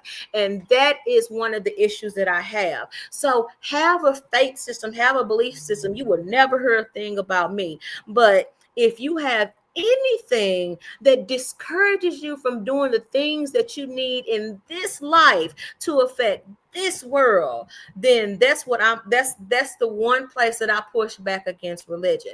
And I also, for example, there's a religion, I'm trying not to say a name now, but there's a religion that came to be right at the end of slavery. And that religion that just happened to coincide with the year that we ended slavery also has a core tenet that they should not vote. And that religion is mostly and always mostly made up of women and Black people, the two groups at the end of the Civil War that could not vote. I am suspicious of that religion, and I'm not going to talk about them, and because we don't have time, and we're already 7 seconds over an hour and a half. But that was the one thing that I wanted to make sure that I cover in this discussion that we have. The one thing, there are good Christians, there are bad Christians, there are good Muslims, there are bad Christians, good Jews, there are good everybody, bad everybody. I am not as concerned about these religions because you're going to find good people and hypocrites in every religious tradition, right? What I am concerned about us using religion as a crutch to not do the things that we need to do to push what we need to push forward. And that is the one place where you have something that sounds a little bit like, I don't know, anti-religion for me. Gotcha. And you know something, like I did forget to get to that, because I said it on my last interview. You're absolutely right about what you're pointing out, because I've seen it in my own culture, right? In 2010, when the earthquake happened in Haiti, that was a year after I visited there. After the earthquake happened and everything was, rubble in the streets, have to rebuild their houses, everything like that. There's work that needs to be done. The first thing that a lot of Haitians started doing, it was even on the news, it was on CNN. The first thing that they started doing was singing a church song. And that church song, it goes, Dude, by God, déjà bien. What that means is everything is going to be all right. And one of the bridge says, because we have Jesus in our hearts, everything is fine, everything is fine, everything is fine. That's the song, right? And it really bothered me. It really bothered me. And I think that's what was the catalyst of my deconstruction, because it was like, we are a nation that has been suffering for hundreds of years, from dictators to coups to interventions. And now there's an earthquake happening. And you guys are all saying that it's going to be all right. Jesus is going to save us. Jesus hasn't saved us for 200 years. And our ancestors didn't cry to Jesus in order to have the revolution started. They cried to Urzuli, Shango, and Ogun. All right. The African gods that says, get your ass up and beat these people's asses. That's what that's what they prayed to. You know what I'm saying? And over the course of the years of that, of course, you see people that, the earthquake happened because of, the revolution. And then we were, we worship demons and all this other crap and everything like that. You know what I mean? It really bothered me. You see what I'm saying? And it brought me back to those sermons that I always hear in a church. The sermons that I always hear in a church, especially from these, you know how Black pastors are when they start sweating and they're like, you know how I go. Yeah, those. So I remember a pastor that says, I have the blood of Jesus. I don't need, home insurance. I got Jesus. I don't need a gun in my house. I got Jesus. I can go over to Haiti right now with no passport and I made it back. Why? Because of Jesus. And I'm like, you were stuck in Haiti for 7 months, bro, because you didn't bring your passport. What are you saying? What are you saying? Yeah, I mean, and the thing is to me, I realized two things because I used to live in Texas for about 2.5, 3 years when my father had a contract over there and we moved back to Florida. For those years, we had to go to church, right? But the closest church was a white church. So that's where we went. We went to a white church, and one thing that I noticed between the white church and the black church is I always say this: the white church teaches something that I call David theology, and the black church teaches what I call blood theology. David theology is the first story that kids learn in the white church is a story of David. That's the first story we learn, the story of David and Goliath. Why? Because they teach you that you are a warrior. You know what I mean? Your family is your flock. Your friends are your flock. All of you are David. You're all warriors. And the enemy can be anything. It can be bad grades. It can be addiction. It can be anything. But that enemy is Goliath. And you need to take it down in order for you to protect your flock. So they teach white kids to be warriors. However, when I go to the black church, when I saw what those kids were learning, they were learning you never have to worry about anything because you're covered by the blood of Jesus. So essentially, sorry. No problem. So essentially, exactly what you're talking about. Essentially, leave everything to the blood of Jesus. But over on the white side, they're talked about you need to get up and defeat the enemy. But over on this side, we're taught blood of Jesus. You see what I mean? Exactly. Cultural, right? So again, we picked and chose which parts of the religious text to share with which people. And like you said, the evangelicals got their way. How did they get their way? Through action and planning, as their tradition and culture taught them, with the cover of religion on top, right? Now there's some nuance here, right? Black-led organizations were not going to be allowed to be as free as the white-led organizations in the United States. We have racism, we have those things, but there is still a part of that says we have been taught throughout generations to let go and let God. Right? Let go and let God. Yes, because Arlinda, you're trying to shape your fate. You can't control anything, only God, right? So that's the one thing that I want to make sure. I know we're over time and I appreciate it, but that's the one thing that I wanted to make sure that we talked about it. Even a religious person listening to this, I am not against you and your belief system. You might be right, but make sure you do the actions that you can do to correct and shape your fate in this life. You don't have to jeopardize your afterlife to make the change now that will affect your people on this earth. That is the one place where I push back on certain religious people. Exactly. Hey, Arlinda, I appreciate that this conversation was amazing. I think it's the most question I ever had. You know what I mean? You brought a lot of knowledge, a lot of wisdom to this conversation. I really, really appreciate you. This is amazing for the lucky number 13th. You know what I mean? Atheist testimonials. This was amazing. This was great. The last thing that I want to ask now. This is something that my content, what I do, is a little bit more a little bit confrontational. You know what I mean? Okay.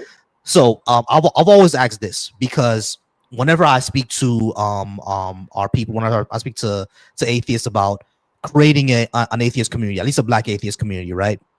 A lot of folks would say that I would rather us focus on building our community than going out there to do these like debate bro things. Yeah, I mean, because we don't have a community built yet, so we need to build our internal community before we worry about going out there to confront anybody. You know what I mean? Right. Which is what I get. I get it. We do need to build our community, but the content that I do is more debating. You know what I mean? Now I do know a lot of people do not like, you know, debate stuff, especially since it's become, you know, very, very disingenuous over the course of a few years. But I've always said that the reason why I don't debate to change any Christian's mind or change any Muslim's mind or change the mind of Black Hebrew Israelites, especially the Black Hebrew Power Rangers. We're never going to change those minds, right? So, yeah. Okay. We're never going to change those minds, right? So I do it for the sake of the audience, to get them to understand our perspective and know that we're here, right? So that's what I always say. And people will like to say, you know, what should we focus on more? Should we focus more on the community, or should we focus more on putting us out there and being more confrontational, trying to get on Jubilee and stuff like that, right? I've always said that we can walk and chew gum. That's why I'm trying to build the community. And yeah, you're right, Annie. I did get the first hate comment. Everyone can see the first hate comment, right? Yeah, I always get those. I always get those. It's no problem. They see beautiful Black people talking and they get upset. That's the issue. All right, but yeah. So I've always said that we can do both at the same time. In your opinion, what do you think we should concentrate on more, and what would you concentrate on as far as this atheist movement is going? Okay, so I do agree with those that say that we should form the community first.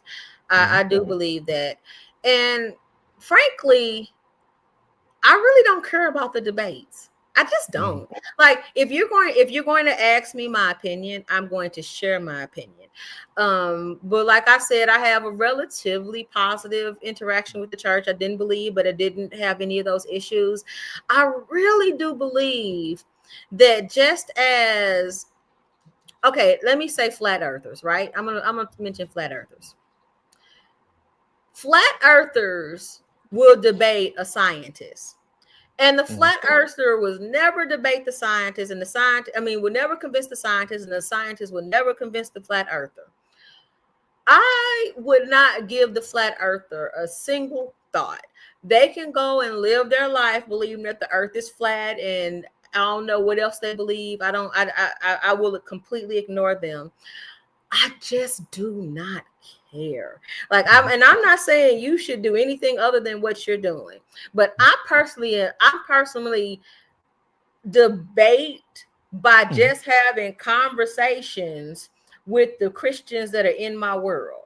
They ask me questions, I respond. That is absolutely the closest to a debate that I'm ever going to get, because just as I came to my conclusion myself, other people are going to come to their conclusion themselves. And the other thing that I don't want atheist communities to become is a pseudo religion where we want to push our belief system or non-belief system in a way down someone's throat to the point that the way they live their lives is unacceptable and should be ostracized from us. Now, I know we're the minority. It will take a long time before that happened, but one day if it happened, that would be disappointing to me. So just build your community, live your life, be happy. That is going to be enough, because frankly, we're real cool.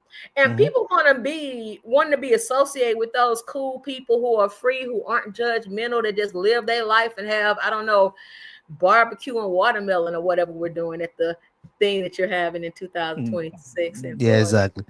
Just ignore the Wesley guy. But yeah, I got you.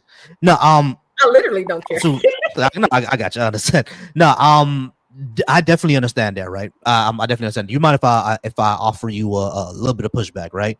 Sure. The reason why I've always found confronting them to be important is because the only reason why people usually care what you believe is because of what you believe, what it makes you do. You know what I mean? Because a lot of times your belief is a guide for your actions, right? So, like, for example, when you brought up the whole flat earther thing, people really didn't care about them like back in the early 2000s, they existed. Back in 2005, 2007, they existed. Like, no one cared about them. The Mm-hmm. reason why people started caring about them more is because the entire flat earth thing, it brings you into science denial. And then once you're in science denial, then you start denying other things about the scientific process. And Mm-hmm. then you end up with people like RFK Jr. saying that, vaccines are leading to autism, that, there are certain things in our food that we shouldn't eat. There are even people who are saying that depression isn't real. You know what I mean?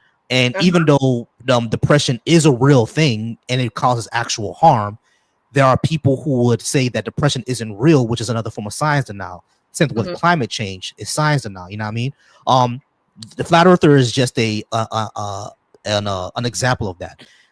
When you the reason why people confront these illogical beliefs, even though we know that we're not gonna convince the other person, just like I Mm-hmm. said, it's more for the audience to show that these people are saying crazy, untrue things, right?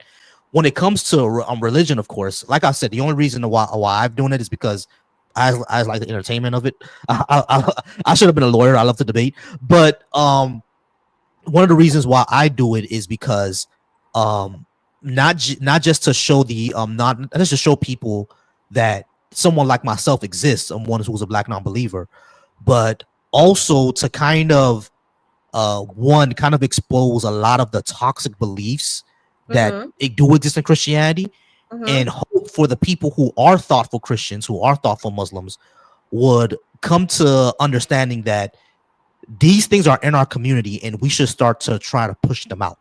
Yeah, Mm-hmm. you see what I'm saying? Because you'll be surprised of a lot of Christians who do not know that there are Christians out there who actually do support you know the children over in Gaza all being wiped out.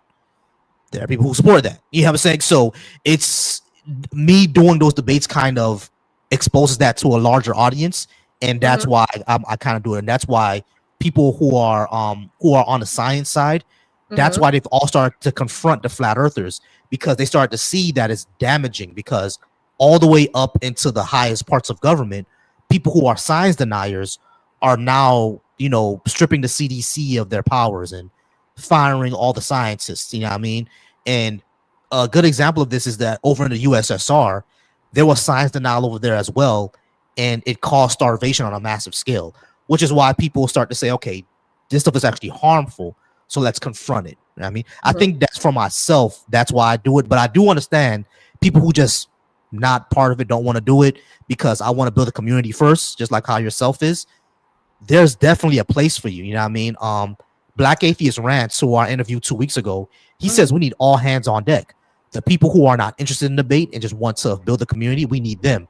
And he said the people like myself, you know what I mean, who are interested in debate, we need y'all out there too. Y'all got to be on the front lines, but we all got to be in this together, building that community. Does all The that make truth sense, Arlinda? is, no, that makes perfect sense. But the truth is, um, you can tell that I grew up in the church.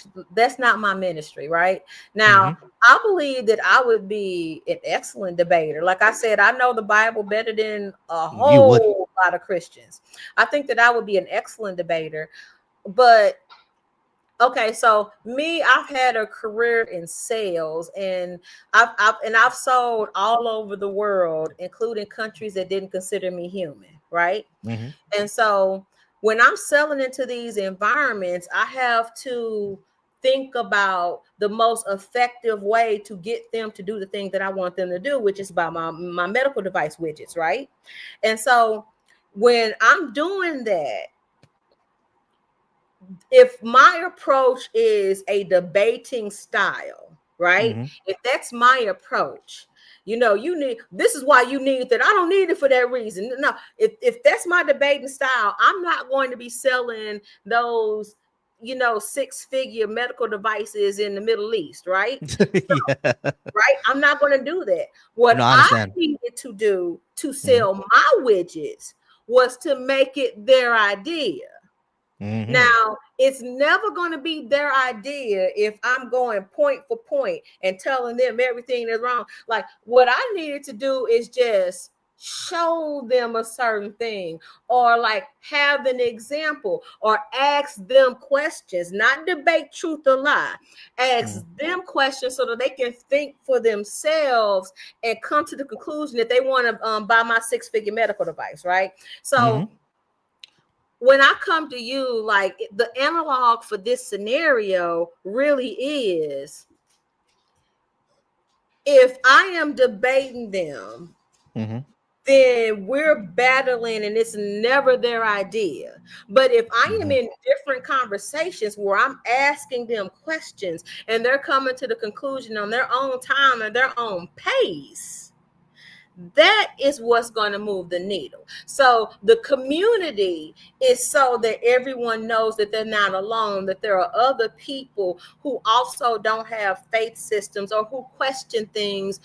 And it's okay to question. Maybe you question and then you go right back to Christianity or Islam or whatever, but it's okay to question, and we welcome you and accept you. And then the other part of it is, just by me asking questions, you come to your own conclusion on whatever your faith system is going to be.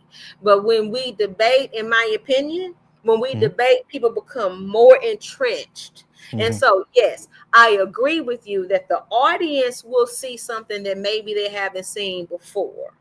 But I've never been like really one for social media, having people see me. So, you know. No, Arlinda, like what you're saying is definitely true, and I've approached like I have approached it that way before. You know what I mean? And the conversation goes way better than rather than me being confrontational, which is why like every time I do a debate, my prompts isn't your God is a sick fuck or anything like that. I don't do that because that's so confrontational. I'm more of why should I be a Christian? Why should I be a Muslim? Can you give me a good reason to believe in God? It's more of those things. So people are coming for a discussion rather than, okay, I'm gonna need to fight this guy. So yeah, you're absolutely right. Fair enough. You're absolutely right. Yeah. No, you're absolutely right. Like your approach is approach that I like to take. You know what I mean? Now there are times where I am confrontational. You could ask my audience. There are times I am confrontational, but your approach is perfect. Actually, I've always said that, just like how you said, attract more flies with honey. That's if you make it their idea, if you ask them those questions, and if you point out things to them, you know what I mean, I'd be like, okay, here's an issue here, here's an issue there, here's an issue there. These are problems that I have. Can you see why I don't believe this and that and the third? You can make them think more, which is why I appreciate that approach, and I actually do agree with it. And then at the end of the day, I'm still not going to preach to them. So I'm going to let everybody live their lives. They're going to come to their conclusion when they come to their conclusion. And heck, like I said, maybe they're right. To me, it's irrelevant. I'm going to live my life. I'm going to do what I can do based on the evidence at my fingertips and what I can control. And that's all I can do. And one day, hopefully in 50, 60 years, I'll know the answer. Yeah, exactly. But Arlinda, this was amazing and wonderful. We're at about an hour and 51 minutes. Yeah, I mean, I did go about 2 hours with Black Atheist Rant, so it's not a problem. All right. Okay. This is but this is great, and I definitely want you to be part of a series that I'm gonna do soon called Ask Black Atheists, which is gonna be sort of like this, where people are just gonna be talking and or people are going to be like talking and doing things like that. So I'm saying, so it's we're definitely going to be setting that up soon. Where it's going to be more of a panel show.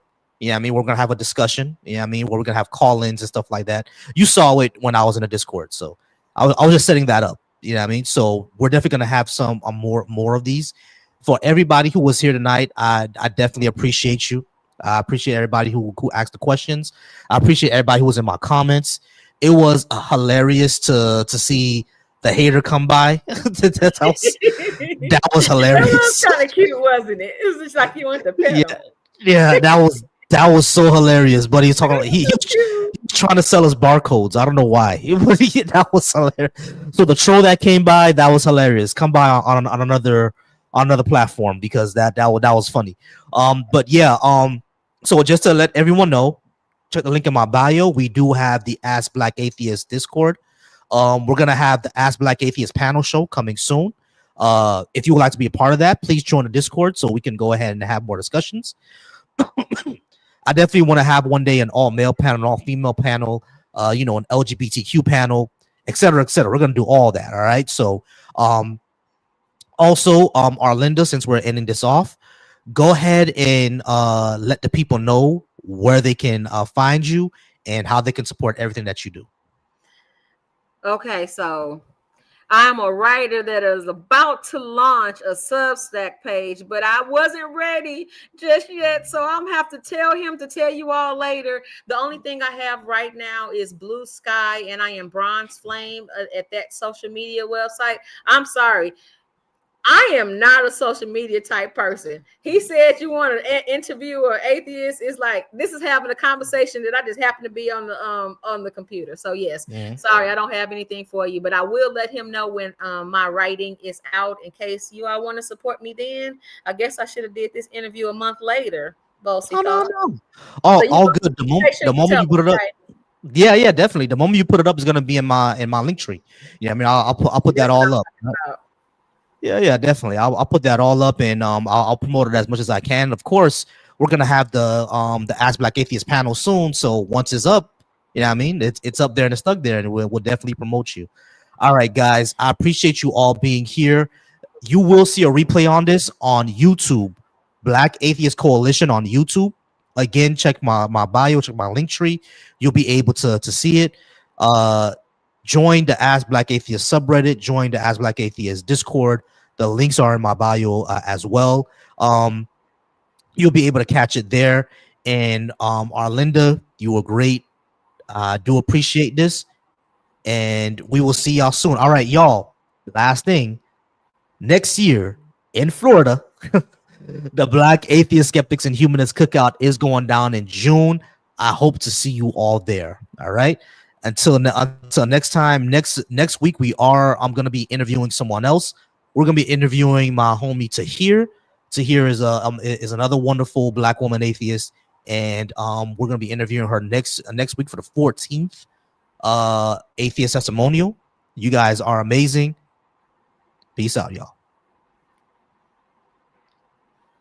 Bye bye. Just end it here.